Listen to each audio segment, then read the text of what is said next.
कहते हैं कि खुशी जिसने खोजी वो तन लेके लौटा, हंसी जिसने खोजी वो मन लेके लौटा, लेकिन जो प्रेम को खोजने गया वो न तन लेके लौटा न मन लेके लौटा, वो लौटता ही नहीं। प्रेम ऐसा सागर है कि जिसमें एक बार आप उतर गए तो बिल्कुल आप दूसरे ही व्यक्ति हो जाते हैं। खुसरो दरिया प्रेम का, उल्टी उसकी धार, पार गया सो तो डूब गया, जो डूबा वही हो गया पार।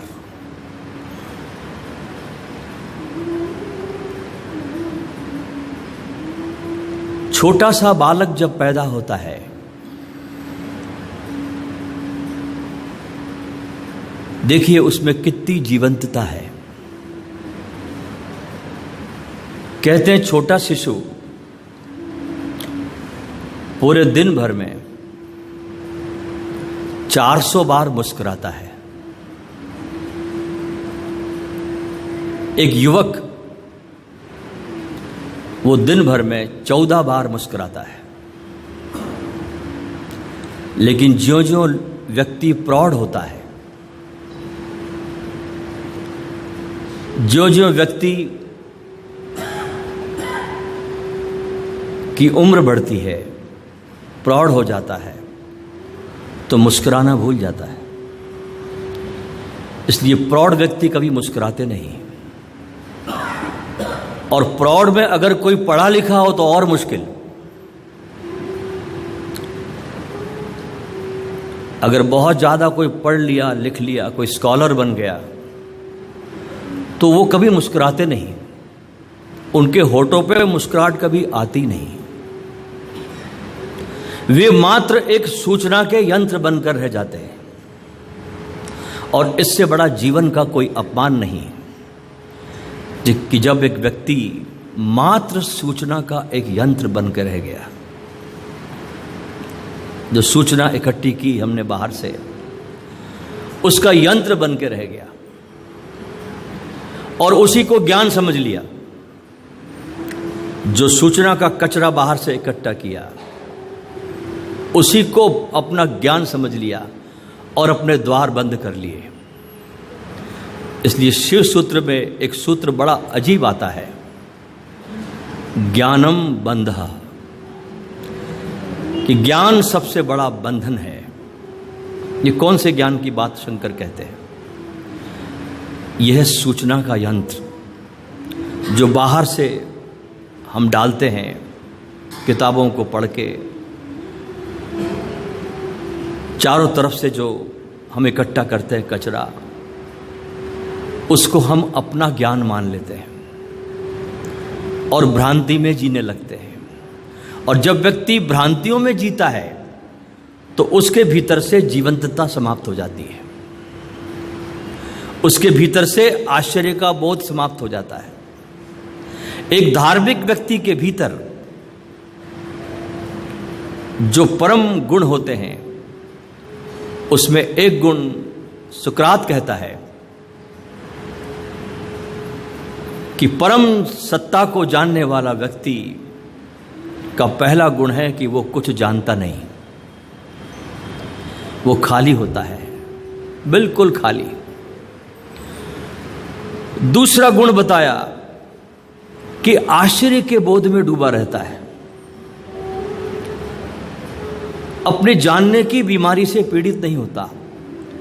और जितना व्यक्ति अपने जानने की बीमारी से पीड़ित होता है उतना उसके भीतर से आश्चर्य का बोध समाप्त हो जाता है। आप देखिए बच्चों में कितना आश्चर्य है। बच्चा एक छोटी सी तितली को देख लेगा, तितली को भी, तो भी उसके भीतर से महानतम आश्चर्य पैदा हो जाता है। भाग पड़ता है तितली के पीछे, दौड़ता है पकड़ने के लिए, खेलता है उससे।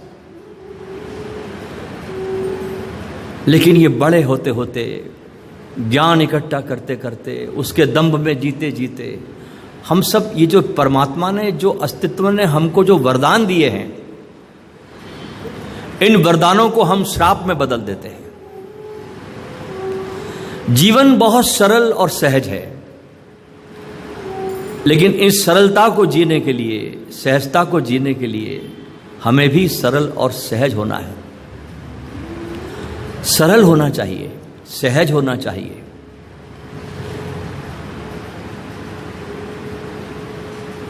बच्चे के जैसा होना चाहिए, जैसे एक बालक होता है, निर्दोष, मुस्कुराता हुआ, आश्चर्य के बोध में डूबा हुआ।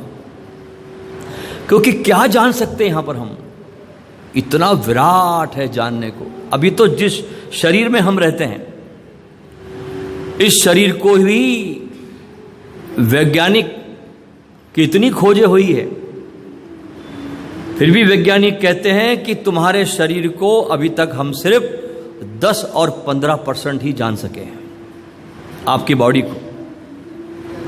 आप इतने रहस्यमय हैं, आपका शरीर इतना रहस्यमय है कि जिसकी कल्पना नहीं की जा सकती। और अभी वैज्ञानिकों ने आपके शरीर की कीमत लगाई है, बिना जान के, प्राण उसमें जोड़े नहीं। उसकी जो कीमत वैज्ञानिकों ने आपके बॉडी की जो लगाई है, शरीर की लगाई है, वो है $5 ट्रिलियन।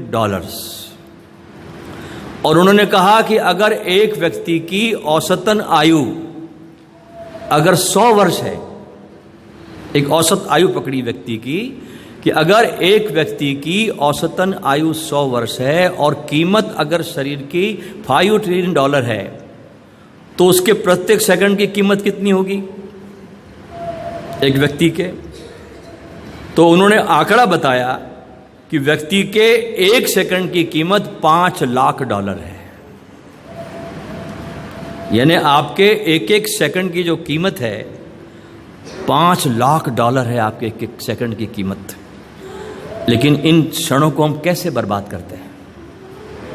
कोई एहसास नहीं है, होश नहीं है। देखिए, आपके शरीर में इतना रहस्य डाला है परमात्मा ने कि आपके शरीर में जो खून की बूंद जो हृदय पूरे शरीर में पहुंचाता है, एक बूंद जो वहां फिल्टर होती है खून की, वो बूंद आपके पूरे शरीर में सारे नसों नाड़ियों में घूमती है और वापस हृदय में जाती है। तो वैज्ञानिकों ने इसका अंदाजा लगाया कि एक बूंद अगर व्यक्ति की उम्र 100 वर्ष की है, तो कितनी यात्रा करती है 100 सालों में। तो उन्होंने कैलकुलेशन लगाया कि एक बूंद आपके हृदय से निकल के आपके सब नसों नाड़ियों से गुजर के वापस जाती है, और 100 साल की उम्र है, तो वो खून की बूंद आपके भीतर 60,000 किलोमीटर की यात्रा करती है आपके शरीर में। इतने बड़े बड़े राजमार्ग आपके भीतर है, इतनी छोटी छोटी गलियां आपके भीतर है, छोटी नसें, बड़ी नसें।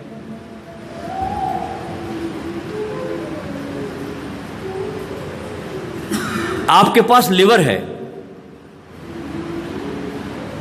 देखिए कितना आपको प्रीशियस शरीर परमात्मा ने दिया, इतना प्रीशियस है कि आपका जो लिवर है, ये आपके 24 घंटे में आपके शरीर में 500 प्रकार के केमिकल्स बनाता है। 500। तब आप अगली सुबह देख पाते हो। आपके शरीर में आपका लिवर 500 प्रकार के केमिकल्स बनाता है। और दुनिया में जो सबसे बड़ी फैक्ट्री है जहां केमिकल्स बनता है, जो संसार की सबसे बड़ी कंपनी है अमेरिका के ह्यूस्टन में, उसका नाम है डाउ केमिकल्स। इतनी विज्ञान के खोजों के बाद में भी वो डाउ केमिकल्स मात्र 20 प्रकार के केमिकल्स बनाने में समर्थ हो पाई है। इतना विज्ञान का ढिंडोरा पीटने के बाद वो केमिकल कंपनी मात्र 20 प्रकार के केमिकल्स बनाने में अब तक समर्थ हो पाई है, और आपका शरीर 24 घंटे में 500 प्रकार के केमिकल्स बना रहा है। 500। आपके भीतर 2 किडनी है, और ताज्जुब होगा आपको कि एक एक किडनी में आपके 1-1 लाख फिल्टर लगा हुआ है। 2 लाख फिल्टर आपके शरीर में लगे किडनी में। बाहर अगर मान लो एक फिल्टर से पानी गुजर जाए तो हम सोचते हैं कि बहुत सुंदर पानी पीने के योग्य हो गया, लेकिन परमात्मा ने आपके शरीर में 2 लाख फिल्टर लगा के रखे हैं। इतना बड़ा यंत्र केमिकल बनाने का दे दिया है। खून की मशीनरी देख कैसे घूमती आपके भीतर, 60,000 किलोमीटर की यात्रा चल रही है। यानी इतने प्रीशियस शरीर को लेकर आप घूम रहे हैं, लेकिन आपको अपने शरीर का बोध नहीं है, आपको एहसास नहीं है। कभी शरीर को देखा भी नहीं ध्यान से, कभी बैठे नहीं अपने पास, कभी शरीर को धन्यवाद नहीं दिया, कभी अपने हाथों को देखा नहीं, कभी आपने अपने हाथों को प्रेम से देखा। टाइम कहाँ है? जीवन की भागदौड़ में और पाने की लालसा में, और ये नहीं देखते हम होश में कि इतना हमने पा लिया, ये हमको कहां लेके गया। इच्छा का एक स्वभाव होता है, ध्यान रखना, बहुत ध्यान से सुनना, कि कोई इच्छा आपकी पूरी हो जाए तो इच्छा पूरी करके वापस उसी स्थिति में आ जाती है, वापस उसी जगह पर जहां से आपने शुरू किया था। कोई भी इच्छा, संसार की कोई भी इच्छा आपने अगर रखी और वो पूरी हो गई, तो पूरी होने के बाद वो इच्छा वापस उसी स्थान पे आ जाती जहां से आपने शुरू की थी। फिर नई इच्छा को जन्म मिलता है, फिर आप पूरी करते हैं, फिर वापस आ जाती है। ये इच्छाओं का स्वभाव है, वे कभी पूरी होती नहीं। ध्यान है अपने भीतर उस केंद्र को खोजना जहां पर मुस्कुराहट है, जहां पर प्रसन्नता है, जहां खुशियां है। आदि शंकराचार्य ने परमात्मा के एक रूप का वर्णन किया कि परमात्मा परम प्रसन्न रूप है, प्रसन्नता उसका स्वभाव है। परमात्मा परम प्रेम रूपा है, प्रेम से भरा है। तो परमात्मा से मिलना हो तो हमें भी प्रेम से भरना होगा, हमें भी प्रसन्नता लानी होगी, हमें भी उस खुशी के उस खजाने को ढूंढना होगा जो हमारे भीतर है। और हमारे भीतर अनंत खजाने हैं। ये तो मैंने अभी आपसे शरीर के खजानों की बात की, जिसमें आपकी कीमत है शरीर की $5 ट्रिलियन, लेकिन उससे बड़े बड़े खजाने आपके भीतर और भी है, जिसकी कीमत तो कभी लगाई नहीं जा सकती। और बहुत बहुत वरदान मनुष्य को मिले हैं जो किसी भी पशु पक्षी को नहीं मिले।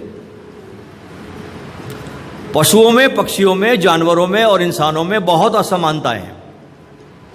अगर बहुत ध्यान से देखें, बहुत चिंतन करें, तो आप पाओगे कि जमीन आसमान का फर्क है पशुओं में और इंसानों में। एक, किसी भी पशु को अपनी मृत्यु का बोध नहीं है। कोई जानवर के पास ये बोध नहीं है कि वो मरेगा, लेकिन आदमी को है। और जिस मात्रा में ये बोध जिस आदमी में है, उसी मात्रा में वो मनुष्य है।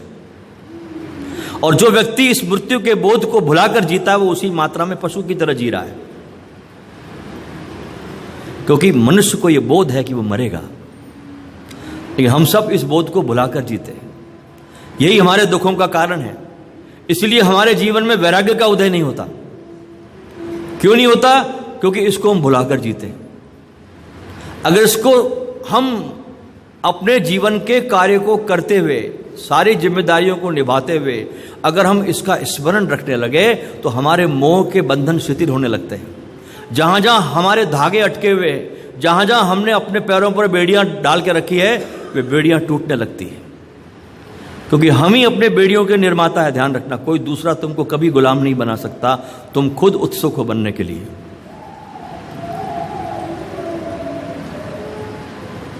तो खजाने बहुत है आपके भीतर। दूसरा एक फर्क शुरू होता है पशुओं में और इंसान में, वो ये कि कोई भी पशु हंसना नहीं जानता, हंसता नहीं। कोई जानवर हंसता नहीं। लेकिन मनुष्य हंस सकता है। और ये उसके बड़े से बड़े वरदानों में एक है कि मनुष्य मुस्कुरा सकता है, मनुष्य हंस सकता है, खिलखिला सकता है। और जो खिलखिलाना जानता है इस दुनिया में, जो भी हंसना जानता है, ये ज़मीन उसकी है, ये आसमान उसका है। और जो हंसना नहीं जानता, जिंदगी में सिर्फ रोना जानता है, तो ध्यान रखना, दुनिया के किसी भी मील में वो रुमाल नहीं बना जो आपके आंसू को पोंछ सकता है। कोई मील में रुमाल नहीं बनता ऐसा जो आपके आंसुओं को पोंछ ले। लेकिन अगर आप हंसना जानते हैं तो सारी जमीन आपकी है, सारा आसमान आपका है। वो दिन आपका दुर्भाग्य भरा है जिस दिन आपने हंसे नहीं हो, जिस दिन आपने मुस्कुराहटों के फूल नहीं खिलाए। जिंदगी मिली मुस्कुराने के लिए, हंसने के लिए, उत्सव मनाने के लिए, लेकिन हमारे जीने के ढंग, हमारे जो जीने की जो आदत पड़ गई, उस आदत के कारण हम दुखी हो रहे हैं। जीवन है उत्सव, नृत्य, हंसी। इसलिए संतों ने बार बार कहा, हंसी बा खेली बा धरी बा ध्यानम, अहर्निश कथिबा ब्रह्म ज्ञानम।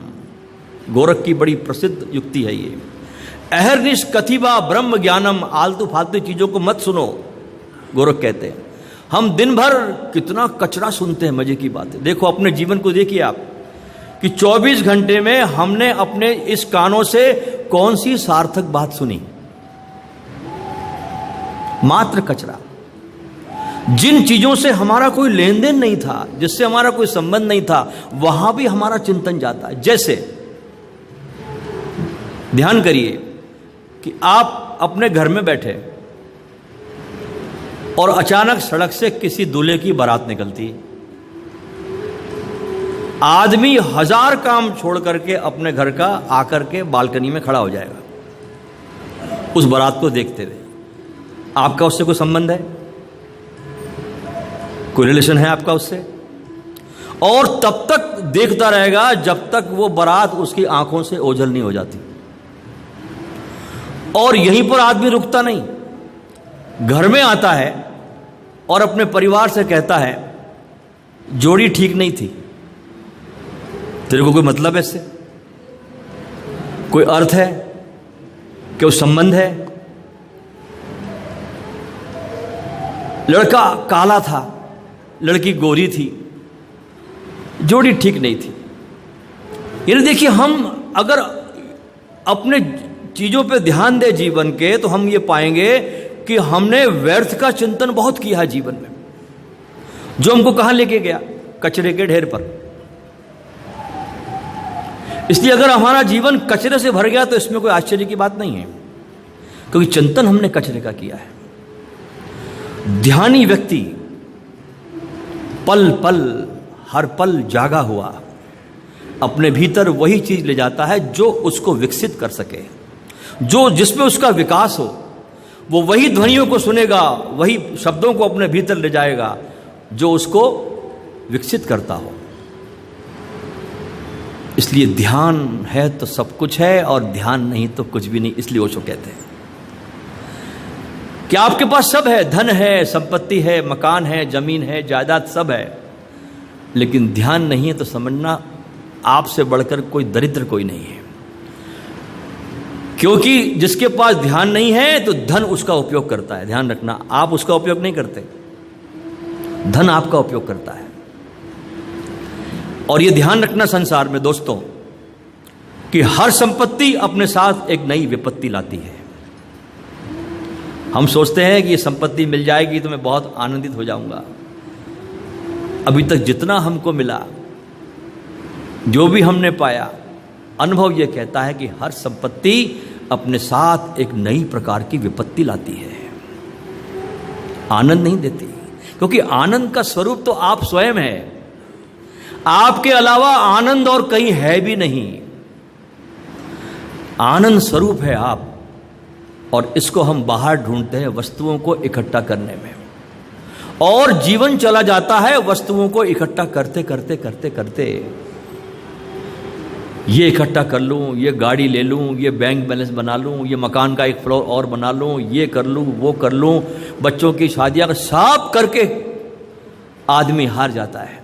सामान इकट्ठा कर लेता है, घर में सोफा सेट है, टी सेट है, डबल बेड का सेट है, लेकिन आदमी अपसेट है। घर में सब सेट है, आपने सब इकट्ठा कर लिया घर में ला के, लेकिन आदमी अपसेट हो गया। इसको इकट्ठा करते करते आदमी अपसेट हो गया, वो जीना भूल गया। इकट्ठा करना सीख गया, लेकिन जीना क्या है, कैसे जीना, इसकी विस्मृति हो गई। दौड़ते दौड़ते दौड़ते सब माल दूसरों के लिए छोड़ के आदमी मर जाता है।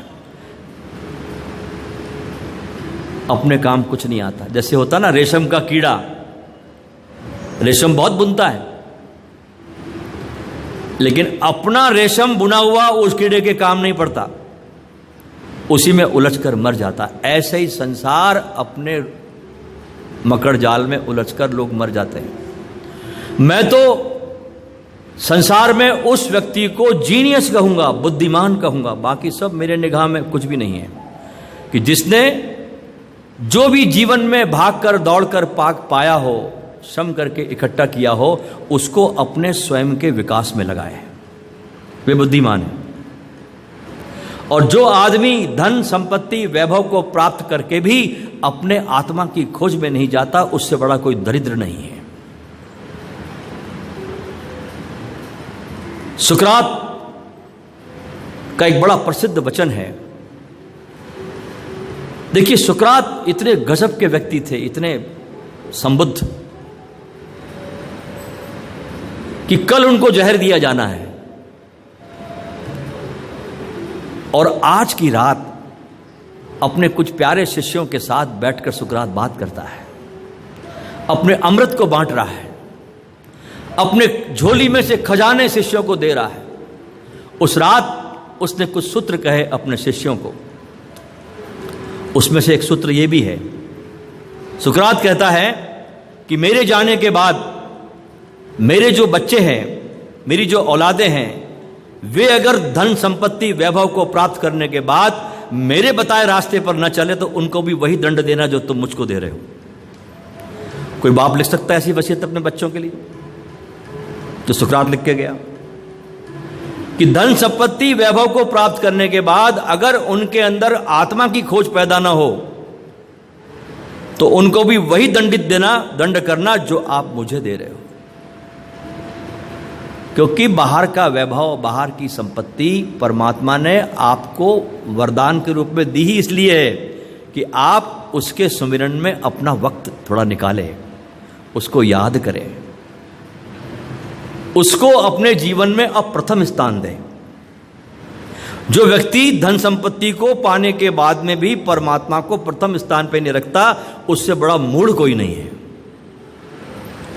क्योंकि परमात्मा ने इतने आशीर्वादों से आपको नवाजा है, आपको इतना दे दिया है, उसके बाद भी अगर आप परमात्मा का सुमिरन नहीं करते, उसके प्रेम में नहीं डूबते, तो नुगरे हो गए आप।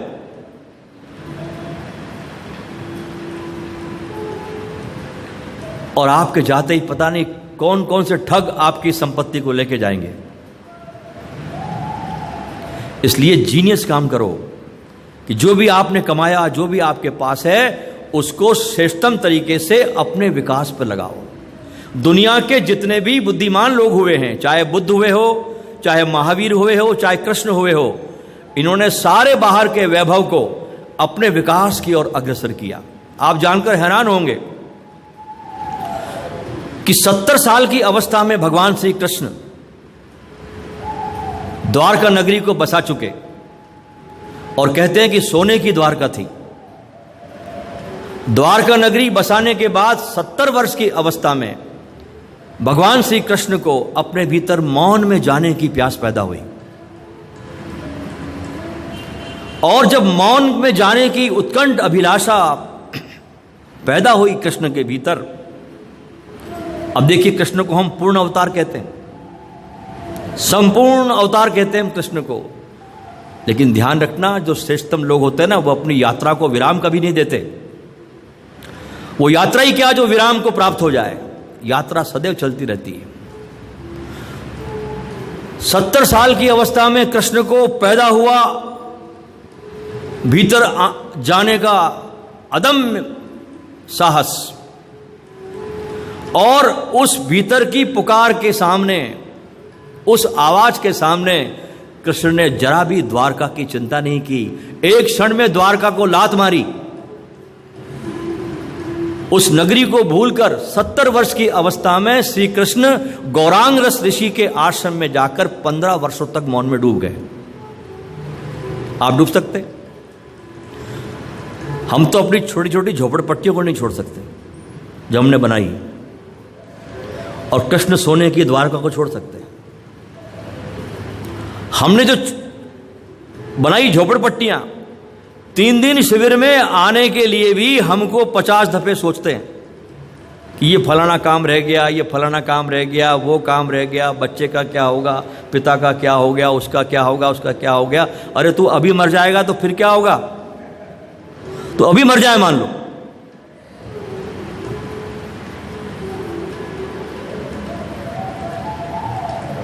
लेकिन कृष्ण जैसे व्यक्ति ऐसे किसी द्वारका की परवाह नहीं करते